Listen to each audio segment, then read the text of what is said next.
Migrant numbers fall sharply after a curb on family visas. Yes, you heard that right. And we're going to be reading into this from the Times, you guys. Let's go.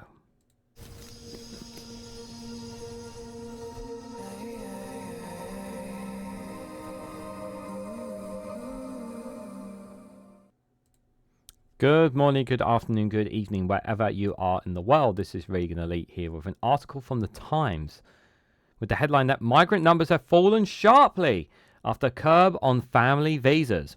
Applications for skilled workers, health and care and student visas to come to the UK down by more than a third compared to last year. Guys, while you're here, make sure you hit the like button and share it across social media so others are notified of this video. You got what you wanted. You wanted migrant numbers down. There you go. There's your headline.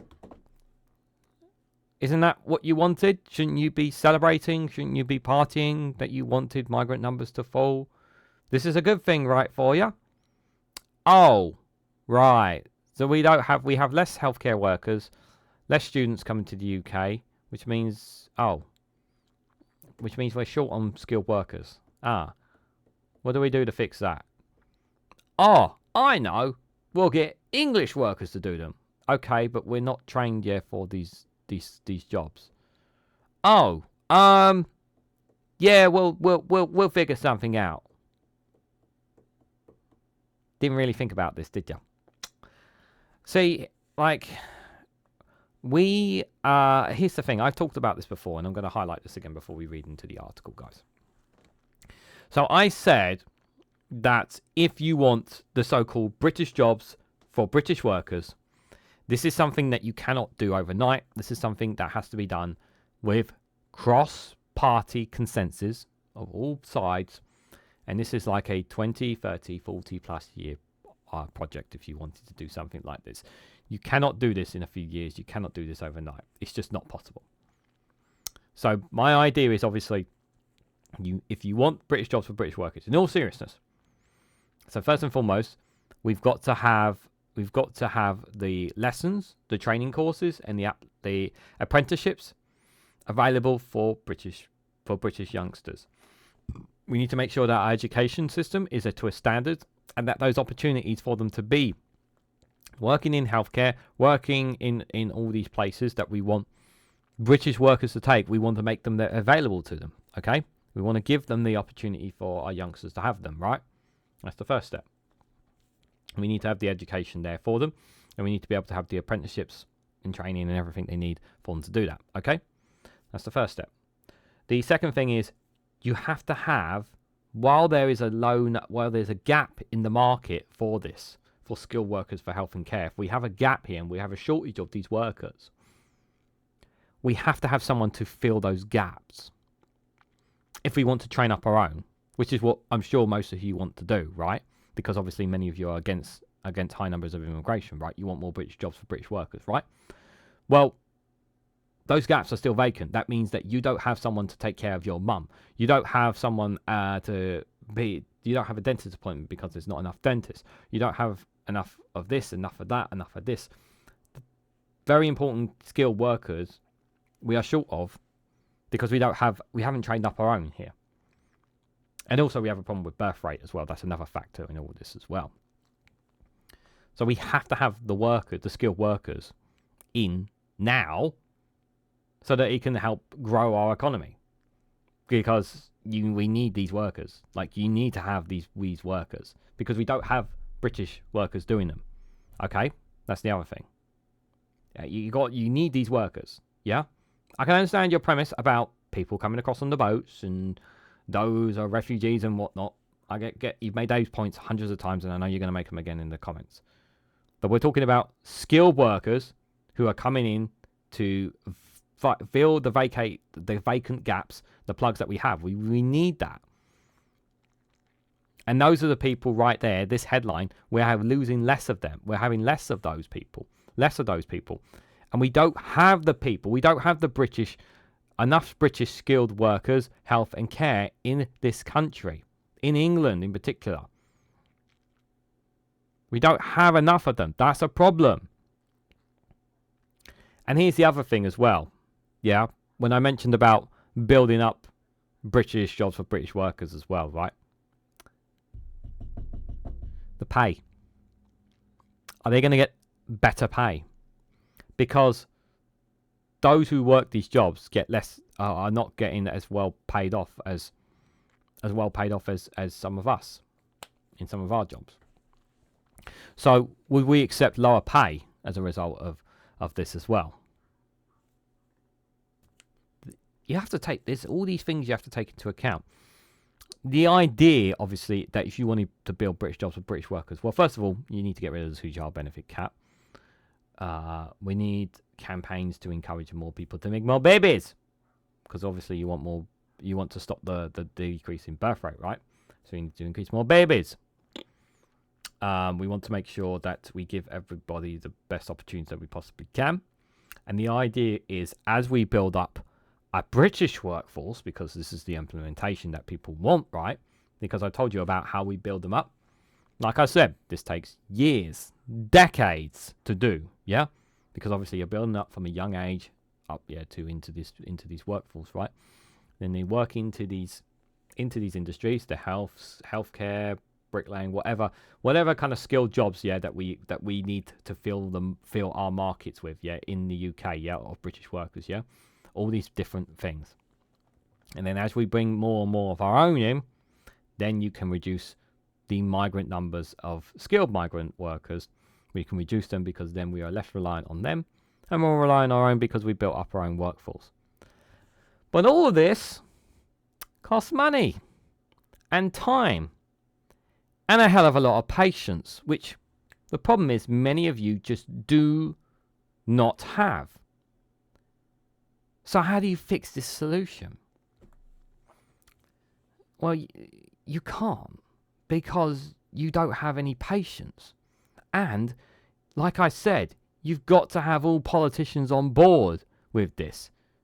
Whether you're a red or blue, Reform, Green or Lib Dem, you've got to have everyone on board for something like this to make this work.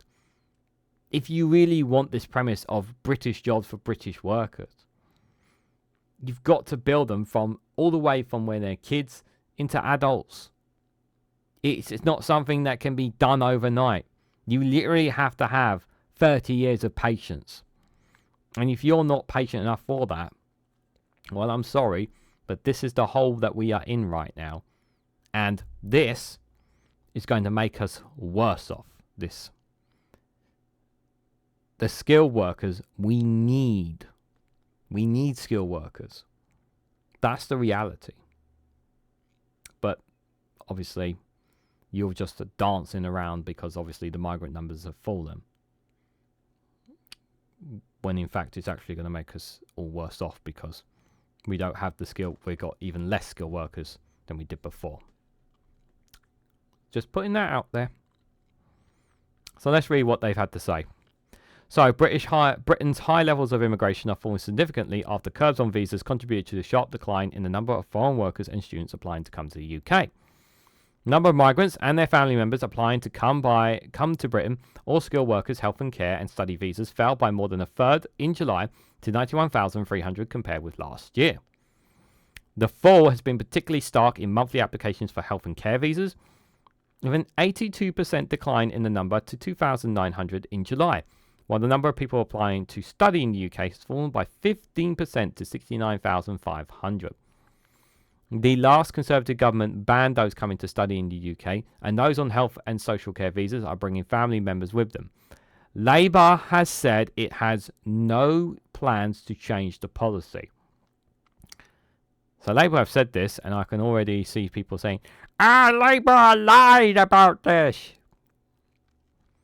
They've literally just stated it, that they're not going to change the policy. The official figures suggested that overall immigration figures are likely to fall significantly. In 2022, net annual migration hit a record high of 764,000 and remained at 685,000 last year, well above historical averages. The head of the migration watchdog had previously suggested it could fall to below 200,000 by the autumn.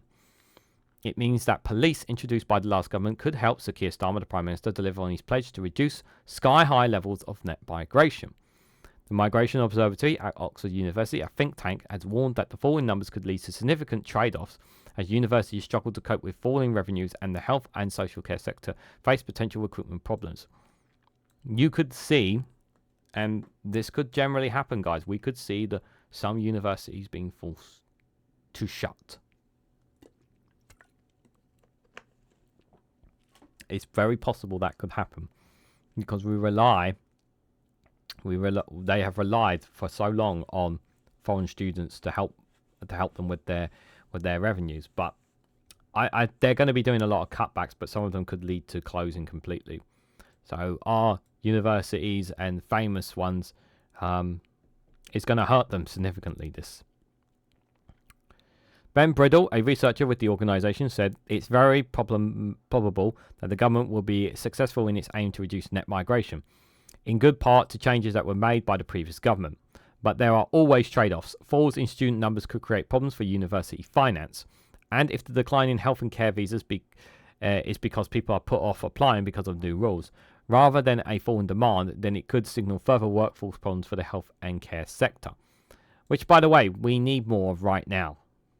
We need more of that right now because we got a massive backlog in the healthcare system, if you weren't aware, particularly here in England. The overall number of people applying to come to UK as skilled workers, healthcare workers, or to study has fallen from 143,000 in July of last year to 91,300 in July as of this year, a drop of 36%. In December, Rishi Sunak, the then Prime Minister, announced a ban on care workers bringing partners and children with them to the UK. The ban was enacted in March. The government has also tightened the rules around which companies are allowed to sponsor visas amid concerns that the system was being abused. Labour have announced plans for new legislation to improve pay and conditions in the social care sector. The Fair Pay Agreement aims to empower workers and unions to negotiate higher pay and better conditions. It also launched Skills England, Quango, which will provide training and development in an attempt to get the British workers to fill jobs where there are skill shortages. In January, the Conservatives banned international students from bringing over family members unless they were on postgraduate research courses. Universities have warned that they are facing a financial crisis amidst suggestions that they will have to cut courses, shut departments, and make thousands of staff redundant. 3 leading institutions are said to be in serious financial peril, and that the government is said to be considering merging one medium-sized university with another. Yeah, this is the problem. So many. This is what I said. You know, if the universities don't have the finances they had before, guys, they're going to cut back, and some of them could even go far as closing. A Home Office spokeswoman said, "We have set out a clear plan to bring down historical high levels of legal migration by tackling the root cause behind high international recruitment. By linking immigration, the labour market and skills system, we will ensure we train up our homegrown workforce and address the shortages of skills. Immigration brings many benefits to the UK, but it must be controlled and delivered through a fair system." James Cleverly, the Shadow Home Secretary, says, "We know net migration is too high, which is why when I became Home Secretary, I introduced a record migration cut within weeks of being appointed. Today's day, it continues to show my stricter approach is working, with students and healthcare dependents banned and skilled workers and family visas require much higher earnings.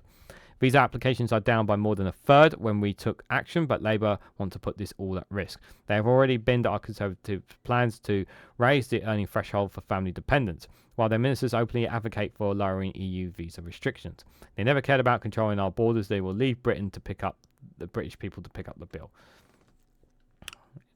You want to believe that, man? You're just absolutely off your rocks if you want to believe that nutter. Starmer has shelved Tory plans to increase the minimum salary threshold for spouses and migrants amid concerns that doing so could damage the economic well-being of the UK. And earlier this year, the Tories increased the income threshold need to bring a foreign partner to the UK from 18,600 to 29,000 in an attempt to reduce illegal migration. Yvette Cooper, the Home Secretary, has now paused plans to raise the further threshold to 38,700 next year. Instead, she has asked the Migration Advisory Committee, an independent body, to review the level at which it should be set. Yeah, it should be reviewed because it's too high. It's destroying people's lives, in my opinion, guys. That line. But overall, the number of migrants is falling. But obviously, those who are crossing on the boats, trying to claim asylum, obviously that's not changing at all. As far as I'm aware, that's not going to change any at the moment. But we will have to wait and see on that. But in terms of skilled workers, like I said, guys, if we don't have the skilled workers here, We don't have if we don't have the British job for British workers, we don't have the people for those jobs. We need to get them abroad, and that means obviously then we're left with a gap in our market because we're not willing to bring in anybody. And then people are going to complain that they don't have enough care, or they don't have enough this and don't have enough that. We're saying, well, you wanted migration down. This is what we've done. And you're not going to turn around and say we need more skilled workers, because then you'll be a hypocrite, because you were the ones that were saying you wanted migrant numbers down. Well, we have migrant numbers down. Are you happy now? I told you, if you want British jobs for British workers to fill these plug gaps of skilled workers, you've got to sit on your backside for a good 30 years or so. And like I said, you need to have cross-party consensus. The pay needs to be worth it. All the benefits of it, all the costs that will come to it all. Are you going to pay out of your own taxes for this if you want British jobs for British workers? Because that's what's going to come. It's going to come out of taxpayer money. It's got to come from somewhere. You know, they say the money doesn't, there's no magic money tree. It's got to come from somewhere, guys. So you tell me what you guys honestly think. Leave your comments down below what you guys honestly think about all this. The migrant numbers falling sharply after the curbs on filing visas. Other things that have been read in the Times. Let me know your thoughts and more. All in the comment section and down below. Now, if you found this video interesting, please hit the like button. It'd be greatly appreciated. Share it across social media so others are notified of this video. And if you haven't subscribed already, please subscribe, because it really does help support the channel. And if you want to go one step further, financially support me and the work that I do here, you can do so by becoming a YouTube member for as little as 99p. Or join me on Rumble or Patreon for exclusive content on those platforms. So thank you all so much for watching, and I hope to catch you all very, very soon.